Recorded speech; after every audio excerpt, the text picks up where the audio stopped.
अस्सलाम वालेकुम, मैं हूं अनीना फ़ारूक शेख। ये गुज़श्ता 15-20 दिन इंतहाई कशीदा माहौल में आपसे बातचीत हुई, हमने ट्रांसमिशंस की, उसके बाद एक ज़रा सुकून के माहौल में आपके सामने आए हैं, बड़ा अच्छा फ़ील हो रहा है।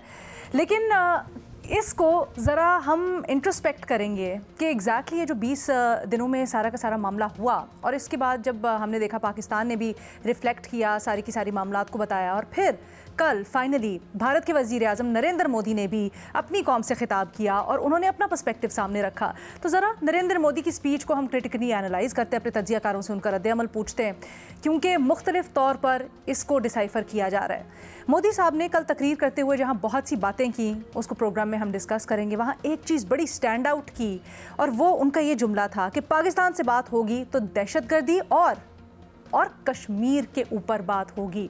अब ये जो स्टांस है, ये भारत के और मोदी के गुज़श्ता जो मौक़िफ़ है उससे बिल्कुल मुख्तलिफ है, जहाँ पर मोदी और भारत ये कहता है कि कश्मीर के ऊपर बात नहीं होगी। फिर आपको पता है आर्टिकल 370 और उसके बाद क्या हुआ। लेकिन अब ये एडमिट करना, इसको किस तरह से लिया जाए। ख्वाजा आसिफ साहब वज़ीर दिफा, उन्होंने कल शाहज़ेब खानज़ादा से बात करते हुए एक दिलचस्प मौक़िफ़ इसके ऊपर दिया, वो सुनिए ज़रा। एक हारे हुए जवारी की तरह गुफ्तगू कर रहे हैं जिसके पल्ले कुछ नहीं रह गया। This is a very desperate attempt to salvage his reputation. दहशतगर्दी वाली बात या आज़ाद कश्मीर वाली बात जो है, दो इंपॉर्टेंट इश्यूज को तो उन्होंने मान लिया है। पहली डिमांड हमारी ये होनी चाहिए कि इन्वेस्टिगेशन की जाए जो तुमने हम पे इल्जाम लगाए हैं। जंग में जो है ना, हर महाज पे पाकिस्तान को फतह हुई है। दहशतगर्दी की भी इंटरनेशनल लेवल के ऊपर इन्वेस्टिगेशन हो जाए। कश्मीर पे जब बात होगी, मुकम्मल जो कश्मीर है उसकी बात होगी। सिक्योरिटी काउंसिल का रेजोल्यूशन ही आएगा जिसमें प्लेबिसाइट की हुई है। ख्वाजा आसिफ साहब कहते हैं ये जो जिक्र किया है उन्होंने कश्मीर से बातचीत का, ये तो एक अपॉर्चुनिटी है, बहुत बड़ी अपॉर्चुनिटी है। अपने तज्ज़ियाकारों से इसके ऊपर बात करते हैं कि क्या मोदी की तकरीर में दहशतगर्दी और ख़ासकर कश्मीर के ऊपर बात का जिक्र करना पाकिस्तान के मौक़िफ़ की तायीद है। हमें ज्वाइन करें इस डिस्कशन के लिए सलीम साफ़ी साहब, इरशाद भट्टी साहब, मज़हर अब्बास साहब और फ़खर दुरानी साहब भी हमारे साथ मौजूद हैं। सलीम साफ़ी साहब, आपका मौक़िफ़ सबसे पहले जानना चाहूँगी। क्या समझते हैं ये भारत ने बिल्कुल अलग बात की है, और जिस कॉन्टेक्स्ट में ख्वाजा साहब इसको ले रहे हैं, क्या वाकई में एक अपॉर्चुनिटी है? नहीं, ये अपॉर्चुनिटी तो अगर वो नहीं है तो, लेकिन इस जंग ने हमारे लिए खारजा महाज पे बहुत सारी अपॉर्चुनिटीज़ पैदा कर दी हैं, और इसमें बहुत सारे महाजों पे हमारी जीत हुई है और मोदी को शिकस्त हुई है। कल जब मोदी ये बात कर भी रहा था तो उसने बड़ी कोशिश की कि अपनी ज़ुबान में और अपने अल्फाज में कोई जान डाल दे, कोई तमकन डाल दे, जो उनका तरीका है। लेकिन वो मुतकब्बिर मोदी का बिल्कुल दूसरी तरह नज़र आ रहा था। देखें, ये बिल्कुल उनके मौक़िफ़ की शिकस्त इसलिए है कि पिछले कई सालों से, खुसूसन शिमला के बाद, जब भी इंडिया से बात की जाती है कश्मीर की या बातचीत की बात आती है, तो वो कहते हैं कि हम किसी तीसरे फरीक की सालिसी को नहीं मानते, किसी तीसरे फरीक का ऐसे कोई सरोकार नहीं होना चाहिए। हमारा तो पहले दिन से ये मौक़िफ़ रहा है कि हम कहते हैं कि बायलैटरल करें, अगर बायलैटरल नहीं तो आप किसी सालिस को इसमें मुकर्रर कर दें। फिर आप देखें कि खुद ये जिसकी सालिसी को उन्होंने माना है, या बल्कि जिससे जेडी वेंस के ज़रिए कांटेक्ट करके जिसने ट्रंप को मुतहर्रिक किया है, ये लोग माजी में क्या करते रहे। माजी में आपको याद होगा कि जब बाराक ओबामा आए तो उन्होंने जब पहली पॉलिसी अनाउंस की अफ़गानिस्तान के लिए, तो उसमें इंडिया को भी उन्होंने शामिल किया था, और वो पाक की बजाय वो ये था कि ये तीनों ममालिक उसमें शामिल होंगे। तो ये मुतकब्बिराना अंदाज में इंडिया ने कहा कि इसमें हमें क्यों पाकिस्तान के साथ नती कर रहे हो, कहाँ हम और कहाँ वो। चुनांचे इंडिया के एहतजाज पे पाकिस्तान उससे इंडिया को निकाल दिया गया। फिर उसके बाद ये ट्रंप की पहली मर्तबा नहीं है। ट्रंप ने जब इमरान खान साहब बतौर वज़ीर आज़म वहाँ गए थे, तो उस वक़्त भी ट्रंप ने बात की थी सालिसी की, लेकिन इंडिया ने उसी गुरूर और तकब्बुर के साथ उसको मुस्तरद कर दिया कि हम किसी और फरीक को नहीं मानते। और वो तो न सिर्फ ये कि अपने आप को खित्ते का बादशाह समझता था, बल्कि आलमी क़ुव्वतों में अपने आप को शामिल कर रहा था। तो उस वक़्त भी इंडिया ने ये बात नहीं मानी। अमेरिका जैसे मुल्क की सालिसी के लिए भी वो तैयार नहीं था, हालांकि अभी वो उसका स्ट्रेटेजिक पार्टनर है चीन के मुकाबले में। और अब जब ये मामला शुरू हो रहा था तो शुरू में इनके उस रवैये को देखकर ट्रंप ने और उनके बाकी एहलकारों ने एक किस्म की लाताल्लुकी जाहिर कर दी। लेकिन जब इंडिया को मार पड़ी और मोदी को कोई रास्ता दिखाई नहीं दे रहा था और उनका दिफाई निज़ाम तकरीबन नाकारा हो गया, तो उसके बाद उसने जेडी वेंस के ज़रिए उसी अमेरिका को मुदाखलत का कह दिया और जंगबंदी के लिए कह दिया। पाकिस्तान अब भी पहले दिन से 22 अप्रैल के बाद से पाकिस्तान ने ये मुदब्बिराना मौक़िफ़ अपनाया हुआ था कि उसकी मज़म्मत भी की और तहकीकात में ताउन की पेशकश भी की। फिर सालिसी के लिए पाकिस्तान ने कहा कि यूएन से कराए सालिसी, किसी और से कराए सालिसी, लेकिन इंडिया किसी चीज़ को मानने को तैयार नहीं था। लेकिन अब इंडिया खुद उसको दरमियान में ले आया अमेरिका को, और पाकिस्तान और इंडिया की जंगबंदी का ऐलान वो डोनाल्ड ट्रंप ने किया। तो अब वो अमेरिका को उसी तरह लाताल्लुक नहीं कर सकते। एक बात जो जहाँ तक इसका ताल्लुक है कि कश्मीर का जिक्र उसने किया, लेकिन कल उसने भी कश्मीर के साथ पाकिस्तानी कश्मीर का वो लगा दिया कि मैं बात अगर होगी तो पाकिस्तानी कश्मीर पे होगी। लेकिन जाहिर बात है कि पाकिस्तान जब भी बात करेगा या बातचीत होगी तो वो सिर्फ आज़ाद कश्मीर पे बात हो ही नहीं सकती, क्योंकि वो अक़वाम मुत्तहिदा के एजेंडे पे है, सलामती कौंसिल के एजेंडे पे है, एक मामला है जिसको पूरी दुनिया मानती है। और अब जब उसने अमेरिका को खुद सालिसी के लिए इन्वॉल्व किया है, तो मेरे ख्याल में अमेरिका भी कुछ ना कुछ उसका ख्याल रखेगा। और उसके बाद जो डोनाल्ड ट्रंप के कल बयानात आए हैं।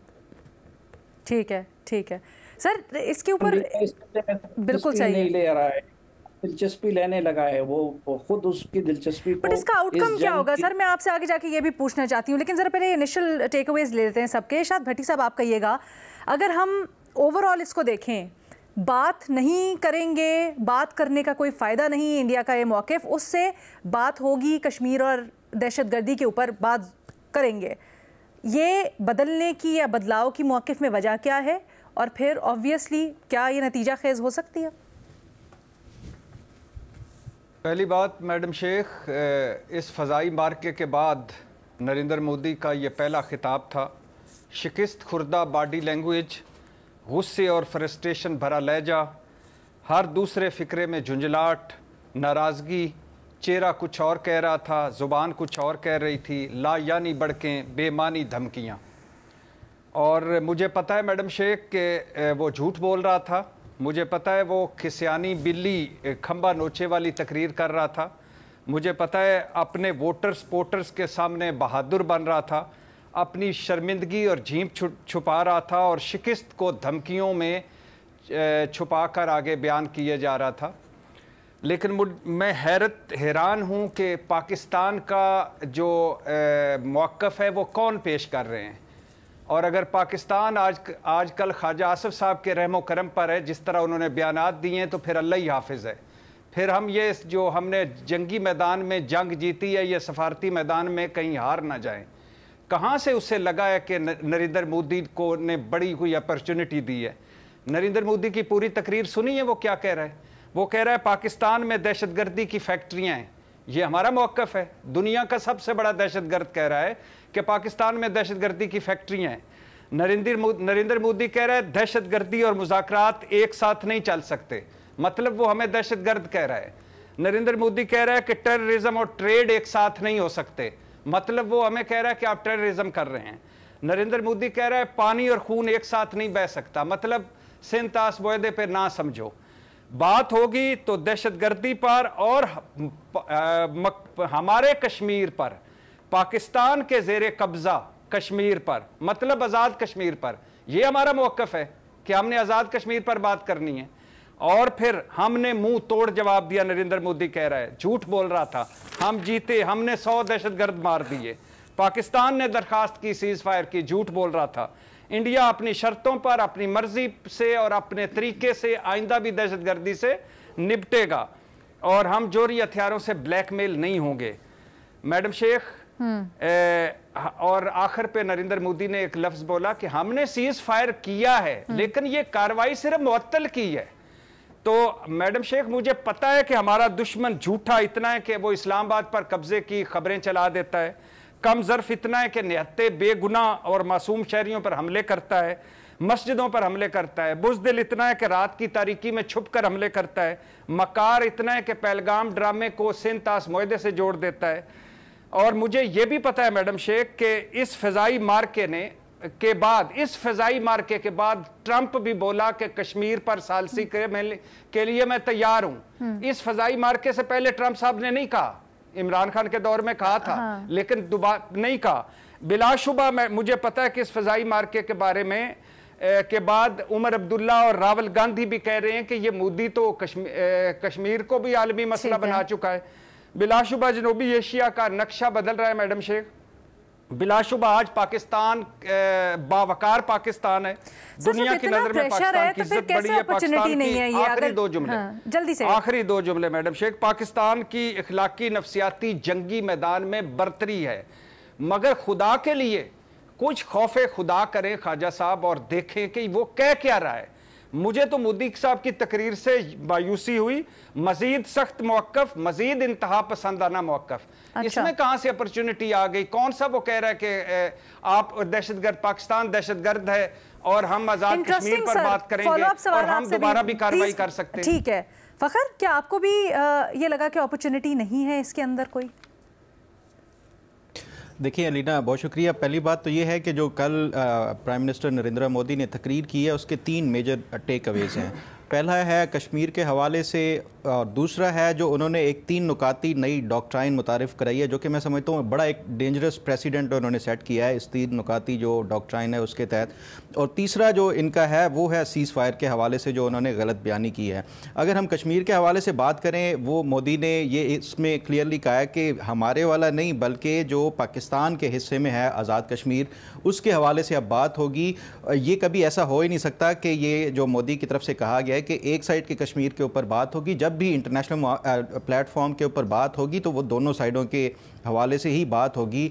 तो ये जो मोदी की एक, मैं समझता हूँ कि ये एक सोच है, ये उसके ऊपर आमद दरामद नहीं किया जा सकता और दुनिया भी ये सारा कुछ जानती है। जहाँ तक बात है इनका जो 3 नुकाती एक जो नई डॉक्ट्राइन उन्होंने मुतारफ़ कराई है, जिसको उन्होंने न्यू नॉर्मल का एक वो दिया, करार दिया है, वो है एक तो ये है कि वो जो डिसाइसिव रिस्पॉन्स है कि अब भारत के अंदर कोई भी हमला होगा तो भारत उसका कोई डिसाइसिव रिस्पॉन्स देगा, जिस तरह अब हमने दिया है ये जो ऑपरेशन सिंदूर की सूरत में। और इसके बाद जो दूसरा नुक्ता है इसका, इस नई डॉक्ट्राइन का, वो सबसे ज़्यादा ख़तरनाक है और वो है कि अब हमें कोई न्यूक्लियर ब्लैकमेल कोई नहीं कर सकता कि हम प्रिसीजन के साथ जाएंगे, चाहे वो दहशतगर्दी का पीछा करने, चाहे वो हमें बार बार जो माजी में डराया जाता था कि न्यूक्लियर ममालिक हैं, एटमी जंग छिड़ सकती है, अब हम अपना मकासद हासिल करने के लिए अपने जो है वो वहाँ पे ऑपरेशन भी करेंगे और इसी तरह जैसे अब किया है। और तीसरा जो उसमें वो कहते हैं कि अब हम डिस्टिंक्शन नहीं करेंगे टेररिस्ट और उनके स्पॉन्सर्स के दरमियान। तो ये जो एक इंडिया ने ऑपरेशन सिंदूर की सूरत में एक नया प्रेसिडेंट सेट किया है, मैं समझता हूँ जो अगर हम उसको 2019 का देखें वहाँ पे इन्होंने दोनों ममालिक की तरफ से जो फ़िज़ाई एक झड़प हुई है उसमें वो पाकिस्तान के एरिया में आए, किसी एक खाली जगह पे जाके मिसाइल मार के चले गए। पाकिस्तान ने भी उनको मैसेज देने के लिए कि हम कर सकते हैं, पाकिस्तान ने भी खाली जगहों के ऊपर 5 टारगेट्स के ऊपर जाके वो किया। अब उससे एक स्टेप फर्दर चले गए हैं कि ये सिर्फ पाकिस्तान के जो सिविलियन आबादी है, भारत ने वहाँ पे अटैक नहीं किए, उसके बाद जाके ये पाकिस्तान की जो जितनी भी ये जो असासे हैं, ख़ासतौर के ऊपर जो मिलिट्री इंस्टॉलेशंस हैं, उनके ऊपर जाके अटैक किया है और उससे भी आगे जाके पाकिस्तान ने भी उनके मिलिट्री इंस्टॉलेशंस के ऊपर किया है। तो ये नेक्स्ट खुदा न खास्ता कल को कोई फिर छोटा सा भारत के अंदर कोई इंसिडेंट होता है तो ये उससे मजीद एक स्टेप आगे जाएंगे। ये जो एक प्रेसिडेंट सेट किया गया है भारत की तरफ से, ये बड़ा एक खतरनाक है। और तीसरा मैं समझता हूँ जो एक इंपॉर्टेंट टेक अवे था इनकी तकरीर में, वो है सीज़ फायर के हवाले से, जिसमें ये दावा करते हैं कि जैसे ही हमने पाकिस्तान की ये जो इंस्टॉलेशंस के ऊपर अटैक किया तो पाकिस्तान के DGMO ने रब्ता किया हिंदुस्तान के DGMO से और सीज़ फायर के लिए। देखें आप, भारत की जो मिनिस्ट्री ऑफ डिफेंस है उनकी प्रेस रिलीज डेली की बेसिस के ऊपर ये जारी कर रहे थे। डेली की बेसिस के ऊपर इनके जो मिलिट्री हुकाम थे, ऑफिशियल्स थे, वो ब्रीफिंग दे रहे थे। हर ब्रीफिंग में ये कहा जा रहा था कि हम तो एस्केलेशन के लिए तैयार नहीं है, हम डी एस्केलेशन के लिए बिल्कुल तैयार हैं अगर पाकिस्तान भी इसके लिए रजामंद हो जाए। तो मोदी ये बिल्कुल अपनी कौम को एक गलत बयानी से वो कर रहा था, और जो बिल्कुल उनको इंटरनेशनली फिर झूठा साबित कर दिया वो सदर ट्रंप ने उनके बिल्कुल फौरी बाद जब उन्होंने एक प्रेस कॉन्फ्रेंस की और उसमें बताया कि जैसे ही हमारे पास एक इंटेल आई तो उसके बाद हमने JD वेंस ने नरेंद्र मोदी को कहा, टेलीफोन किया और सीज फायर के लिए हमने इनके ऊपर दबाव डाला।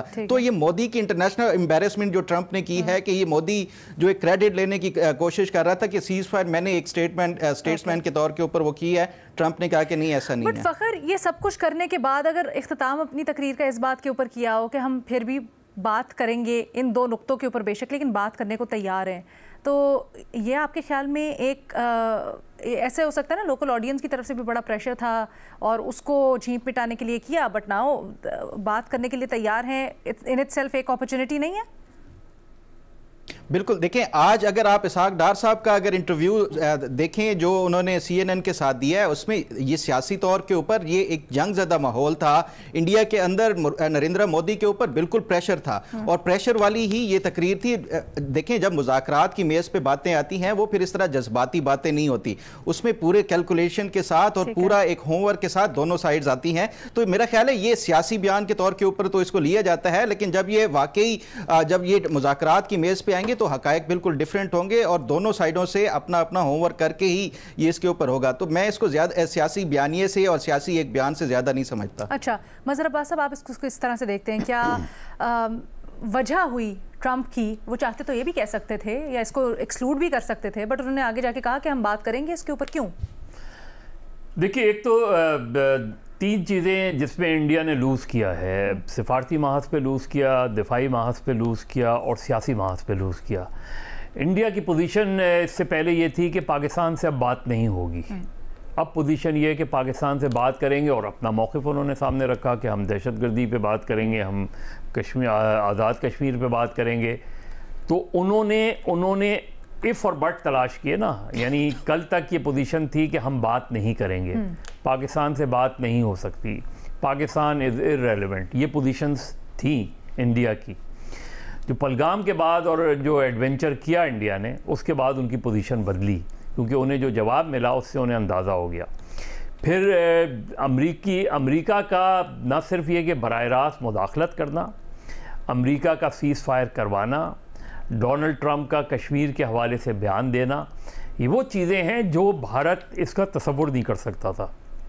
यानी ये आज तक एक सवाल है जहनों में कि इससे पहले पार्लियामेंट पे अटैक हुआ, इंडियन पार्लियामेंट पे, बॉम्बे वो हुआ, लेकिन पाकिस्तान और भारत के दरमियान बातचीत होती रही, जंग वाली सूरत हाल नहीं बनी। पहलगाम में ऐसा क्या हुआ कि जिसके सबूत भी नहीं दिए गए आज तक कि फ़ौरन इंडिया ने जो है वो पाकिस्तान पर अटैक कर दिया उसमें, और फिर जो जवाब मिला उसने सरप्राइज़ किया इंडियन गवर्नमेंट को भी, इंडियन सोसाइटी को भी, इंडियन मीडिया को भी, कि जो जवाब मिला वो हैरान कुन था। तो पाकिस्तान की जो अपॉर्चुनिटीज़ जिसको हम कह रहे हैं, ख्वाजा आसिफ साहब का प्रॉब्लम ये है कि वो उस चीज़ों को सही मानों में एज ए डिफेंस मिनिस्टर हमारे यहाँ एक्सप्लेन नहीं कर पाते। अपॉर्चुनिटी इसमें सिर्फ ये है कि India has agreed to talk. इससे पहले क्या था कि इससे पहले बातचीत नहीं हो सकती पाकिस्तान से, अब यह है कि हाँ बातचीत हो सकती है। इन बात पे तो वो ज़ाहिर है उन्होंने अपने ही मौक़िफ़ रखना था, उसने हमारा मौक़िफ़ नहीं रखना था। लेकिन ये कहना कि बात इसलिए क्यों कहा उन्होंने, इसलिए कि डोनाल्ड ट्रंप की जो उन्होंने डिप्लोमेसी है उसमें ये बात है कि मुज़ाकरात होंगे, अच्छा, उसमें ये बात है कि तिजारत होगी, ये सब चीज़ें करवाएंगे। तो इंडिया को ये पता है कि अमेरिकन्स ने बातचीत करवानी है।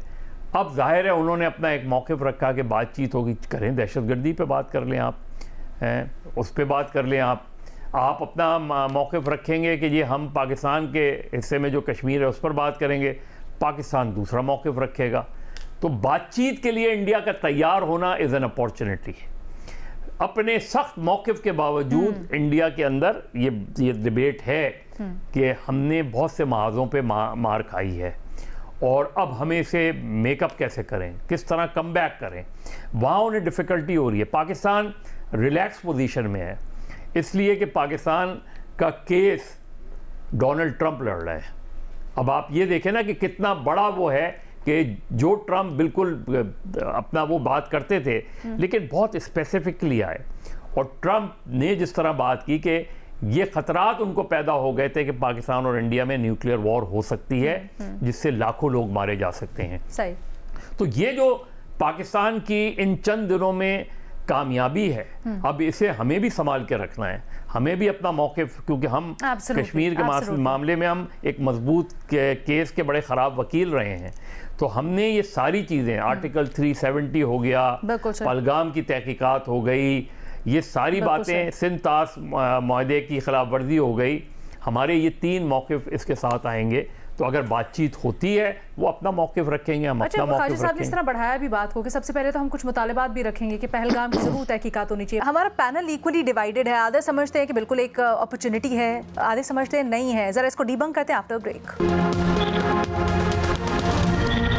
Welcome back. भारतीय वज़ीर आज़म की कल की तकरीर के ऊपर तज्ज़िया तबसरा हम कर रहे हैं और बात यहाँ पर निकली है कि क्या ये एक अपॉर्चुनिटी है कि भारत ने भी अब पाकिस्तान की तरह बात की है कि जी आओ बातचीत करो, या बातचीत कर सकते हैं। इरशाद भट्टी साहब नहीं समझते ये अपॉर्चुनिटी है। भट्टी साहब। जी मैडम शेख, पहली बात तो ये है कि बसद अदब मज़हर भाई से उनकी एक राय एहतराम है। हमारा कोई केस ट्रंप नहीं लड़ रहा। इमरान खान साहब आए थे तो उन्होंने कहा था कि मैंने वर्ल्ड कप जीत लिया है, और फिर इमरान खान साहब के जब जेल में और ट्रंप साहब सदर बने तो फिर भी हमारा केस ट्रंप ने लड़ना था। को ट्रंप बिल्कुल मुख्तलिफ दुनिया का इंसान है और इसमें उसने क्या किया, क्यों किया, इसके बाद इसके पीछे बड़ी लंबी कहानी है। इसराइल, भारत, अमेरिका और हमारा फ़ज़ाई मार्का चीन, तो ये इस वजह से वो आया और आइंदा उसने कोई नहीं लड़ना केस। दूसरी बात, कोई बातचीत नहीं होनी, कोई वो बातचीत के लिए तैयार नहीं है। वो दुनिया और ट्रंप को नरेंद्र मोदी ये मैसेज दे रहा था कि कोई बातचीत नहीं भाई, अगर बातचीत करनी है तो दहशतगर्दी पे करो और आजाद कश्मीर पर करो। और ये इंडिया का पहले भी मौक़िफ़ है। किसी चीज पे भी नहीं करनी, नहीं पहले उनका मौक़िफ़ ये रहा है मैडम शेख, किसकी बात, अब ये बातचीत होनी है। अब भाई किसने बातचीत करनी है? वो एक तंज कर रहे थे, नहीं होनी है, तंज कर रहे थे, दुनिया को जवाब दे रहे थे। नरेंद्र मोदी तंज कर रहा था, नरेंद्र मोदी तंज कर रहा था, दुनिया को पैगाम दे रहा था। आपका केस लड़ रहा हो ना लड़ रहा हो, आपने सीज फायर किसके कहने पर किया? आपने सीज फायर ट्रंप के कहने पर किया है ना, सीज फायर किसी और के कहने पर तो नहीं किया। तो आप वो जो उन्होंने भारत ने किसके कहने पर किया सीज फायर? ट्रंप के कहने पे किया ना, या आपने आपस में बातचीत की है और सीज फायर पे एग्री हुए हैं। दूसरी बात, कश्मीर का जिक्र, कश्मीर, और ऐसे माहौल में कश्मीर का जिक्र करना कि मैं कश्मीर में सालिसी के लिए तैयार हूं, तो आप उसको डायरेक्टली उन मानों में ले ना लें, ठीक है। लेकिन एक ऐसे माहौल में, एक जंगी माहौल में जहां एक मुल्क जंगी जुनून में मुब्तला हो, वहां का मीडिया बिल्कुल जो है एक जुनूनी कैफियत पैदा कर रहा हो, वहां इंडिया तो ये एक्सपेक्ट कर रहा था कि ट्रंप पाकिस्तान को डांट पिलाएंगे, पाकिस्तान को शटअप कॉल देंगे, इसका उल्टा हुआ है। और यही आपके लिए विंडो ऑफ अपॉर्चुनिटी बनती है। होता है नहीं होता, ये आगे की बात है। सलीम साफी साहब भी कुछ ऐड करना चाह रहे हैं? मैं यही अर्ज कर रहा था कि देखें, ऐसी बात नहीं है। अगर बातचीत के हवाले से ज़ाहिर बात है कि कल मोदी एक शिकस्तुर्दा हुक्मरान, जिसने अपनी कौम का पहले मीडिया के ज़रिए और बाकी ज़राए से उनके ख्यालात को इतना बुलंद कर दिया था कि जैसे पाकिस्तान को वो फतह कर चुके हैं, और आखिर में उनको पता चला कि उनको बुरी तरह से शिकस्त हुई है। तो एक शिकस्तुर्दा हुक्मरान जब अपनी कौम को तसल्ली दे रहा था तो उसमें ज़ाहिरी बात है कि इस तरह की बातें कुछ उन्होंने करनी थी, जिसको हम हातमी नहीं कह सकते। असल में जो क्रक्स होता है और जो असल चीज़ें होती है वो अमूमन फॉरेन ऑफिस के स्टेटमेंट्स होते हैं, जो पॉलिसी बयान होते हैं। और इसी तरह तो कभी एक हुक्मरान, कभी एक वजीर, कभी दूसरी वजीर, वो कुछ भी कह देता है। दूसरी बात, पहले इंडिया को तवक्को थी कि मैं इधर जंग छेड़ दूंगा, उधर अमेरिका मेरे साथ होगा, उधर बरतानिया मेरे साथ होगा, उधर यूरोप मेरे साथ होगा, उधर इस्लामी ममालिक में कुछ ममालिक उनके साथ होंगे, इजराइल तो उनके साथ है ही है। लेकिन उनको ये भी बुरी तरह से शिकस्त हुई है कि उनको किसी इजराइल के सिवा किसी भी मुल्क ने उनको सपोर्ट नहीं किया। पाकिस्तान को 2 ममालिक उन्होंने खुलकर सपोर्ट किया, और फिर उनको ये भी पता था कि अमेरिका से तो ये तवक्को ही नहीं कर रहा था कि वो दरमियान में कूद पड़ेगा और उसकी ज़रूरत पड़ेगी, लेकिन वो खुद मोदी को ज़रूरत पड़ी और मोदी को उनको मुदाखलत के लिए कहना पड़ा। But sir the point is कि एक मुल्क का वज़ीर आज़म जो पहले कहता था हम ख़त्म कर देंगे, हमारा मौक़िफ़ ठीक है, अब देखो हम करते क्या हैं तुम्हारे साथ, उसका इस मौक़िफ़ से अब इस चीज़ के ऊपर आना कि बातचीत हो सकती है, ये इन इटसेल्फ इकरार है शिकस्त का, ये इन इटसेल्फ एक अपॉर्चुनिटी है। जी बिल्कुल, ये अपॉर्चुनिटी है, और ये जो उसने कह दिया है कि इन दोनों नुकात पे होगी, तो जाहिर बात है कि उनके अपने 2 नुकात हैं, हमारे अपने 4 नुकात होंगे। जब बातचीत होगी तो उसके लिए पहले से तैयारी की जाती है, और पहले से दोनों ममालिक के सेक्रेटरी खारजा या इस तरह के अफसरान हैं, तो उसमें एजेंडा जो होगा तो वो तो फिर ज़ाहिर बात है दरमियान में बैठेंगे, बातचीत होगी, लेकिन बातचीत इन इटसेल्फ बहुत बड़ी बात है, उसकी तरफ से आना। इसके ऊपर ज़रा आप लोगों की राय चाह रही हूँ, क्योंकि पैनल बटा हुआ है इसके ऊपर ना इस वक्त। फ़खर और भट्टी साहब भी कुछ ऐड दोबारा करना चाह रहे हैं। फ़खर से पहले पॉइंट ले लेते हैं, फिर कंक्लूड भट्टी साहब से। अलीना, बात यह है कि भारत हमेशा माजी में देखें तो जिस तरह अभी साफ़ी साहब ने भी बात की थी कि पहले जब माजी में सदर ओबामा आए थे तो उन्होंने अफ़गानिस्तान, भारत और पाकिस्तान को एक ही उसके लिए उन्होंने वो किया था डिप्लोमेटिक उसके हवाले से, लेकिन भारत ने कहा कि हमें आप इनके साथ मिला रहे हैं। अब हुआ ये है कि जो भारत भी तैयार हुआ है अगर, और ट्रंप जो पाकिस्तान के हवाले से इंटरेस्ट ले रहा है। देखिए, पहली बात तो ये है कि ये सारी जो वॉर है इसमें परसेप्शन बड़ा मैटर करती है। पाकिस्तान ने इस दफ़ा जो इंफॉर्मेशन के हवाले से एक वो किया है, दुनिया भर के जो है उससे एक पाकिस्तान का जो बयानिया है वो ना सिर्फ ये कि पहुंचा है बल्कि इफेक्टिवली दुनिया ने माना भी है। दूसरी बात है कि पाकिस्तान ने अपनी जो मिलिट्री जो एक पावर है वो इक्वालिटी की बेस के ऊपर इस्टेब्लिश की है कि पाकिस्तान भारत से किसी तौर के ऊपर भी मिलिटरीली वो कम नहीं है, और भारत जब भी पाकिस्तान के साथ लड़ेगा तो वो पाकिस्तान उसका मुकाबला नहीं करेगा बल्कि बराबरी की सतह के ऊपर उससे कहीं ज्यादा आगे भी जा सकता है। तो ये एक मैं समझता हूं बड़ा एक डिसाइसिव वो था जिसकी वजह से भारत अब उसकी जो एक कैलकुलेशन थी पाकिस्तान के हवाले से उसको रीथिंक करना पड़ रहा है कि वो जिस तरह समझ के आए थे कि वो एक दिन में आएंगे और पाकिस्तान को पता नहीं क्या करेंगे और उसके बाद वो वापस चले जाएंगे और अपने मकासद हासिल कर देंगे। ये एक मैं समझता हूँ ये 2-3 चीजें ऐसी हैं वो फिर आगे। मेरा सवाल बेसिकली ये है, भट्टी साहब की तरफ ले जाती हूँ। भट्टी साहब, पाकिस्तान शुरू दिन से कहता रहा है कि आपको ये कोई हल नहीं है कि आप हर 2 साल बाद, हर थोड़े दिनों बाद झगड़ते रहे, बातचीत करनी पड़ेगी, मामलात कोई भी हो बातचीत की मेज़ पर आना पड़ेगा।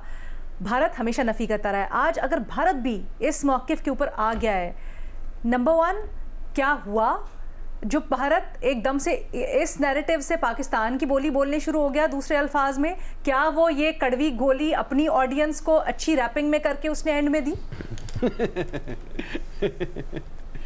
आप हमारी बोली बोलने शुरू हो गया, कड़वी गोली।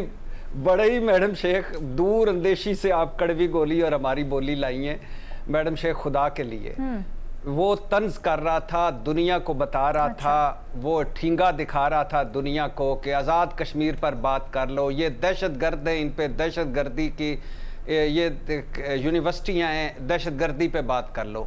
हम उसमें से पता नहीं कहाँ से अपॉर्चुनिटी निकाल के आने, और वो कह के भूल गया होगा।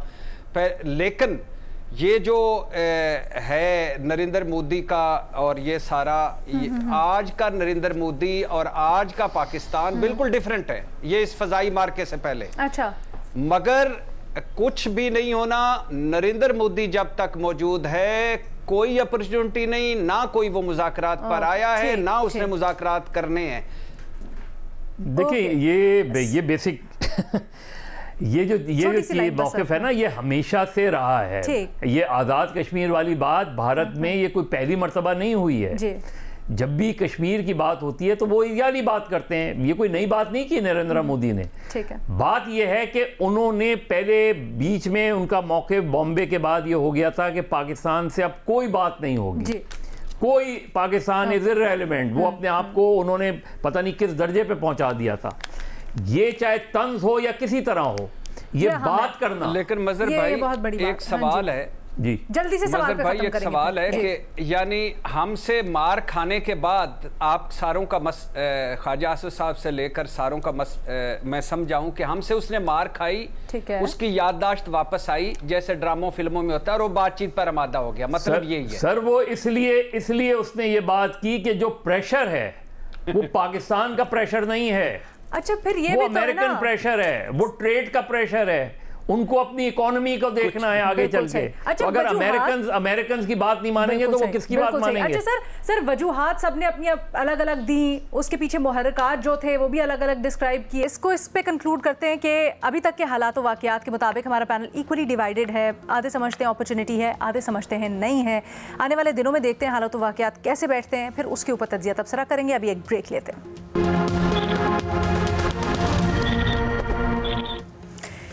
आपके भेजे गए सवाल तज्जियाकारों के सामने रखते हैं। साफ़ी साहब, सबसे पहला सवाल आपसे पाक भारत सिचुएशन से मुताल्लिक ही ऑब्वियसली पूछा जा रहा है।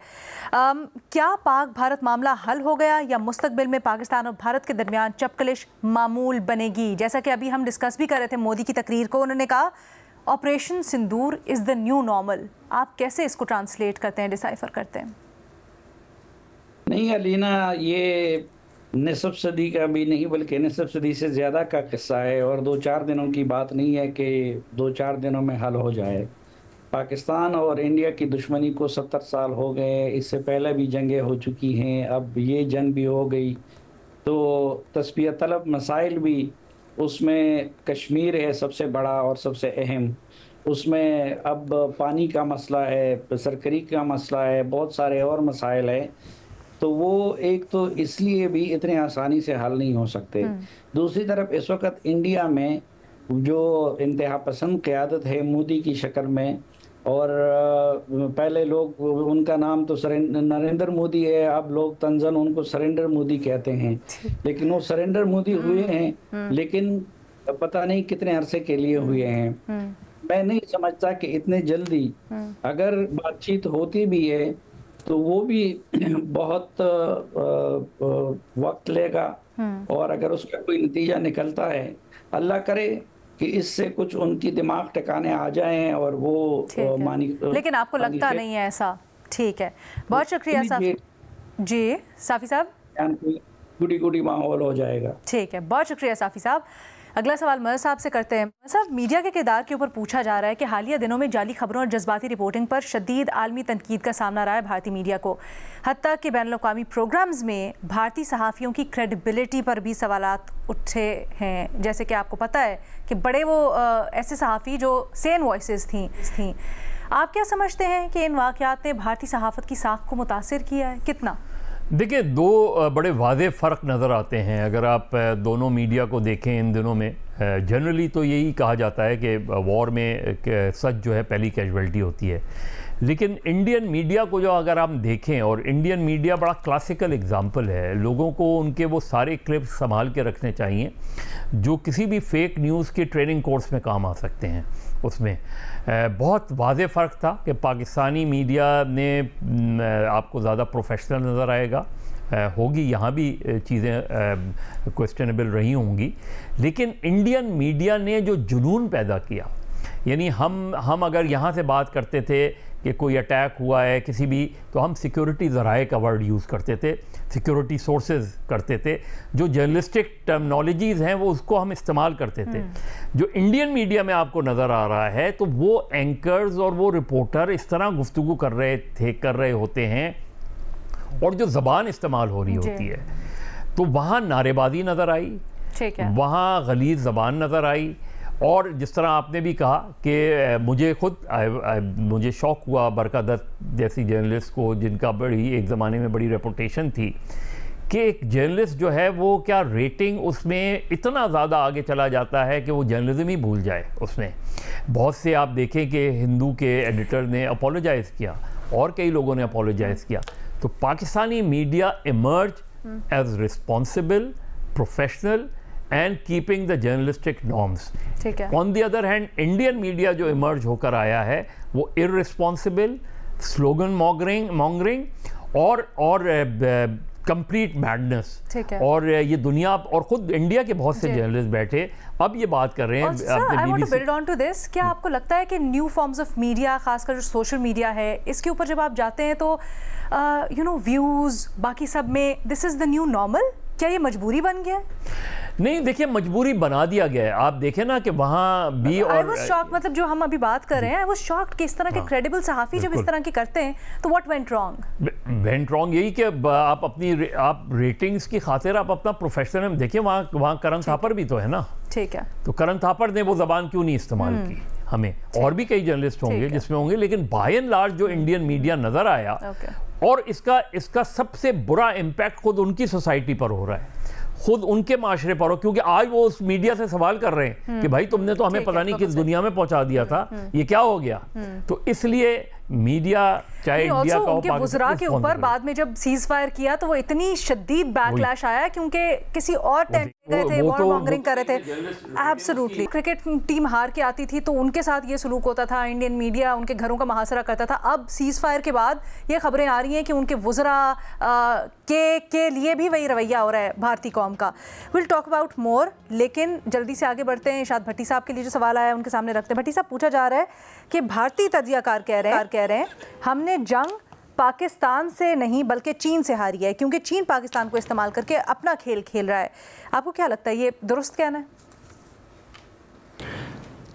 पाकिस्तानी तज्जियाकार इरशाद भट्टी कह रहा है कि हमने जंग जीती है भारत और इसराइल से, तो अब ठंड पड़ गई है, और उसके पीछे अमेरिका से, और उसके पीछे फ्रांस से, तो अब ठंड पड़ गई है। भाई जंग मैदान में लड़ी जाती है। ये राफेल तैयारे हमारे पास होते तो एक भी ना गिरता। गन इम्पॉर्टेंट होती है लेकिन मैन बिहाइंड द गन ज़्यादा अहम होता है। तो अब ज़रा हौसले से, हिम्मत से ज़रा मेहरबानी करो, कोई बात नहीं।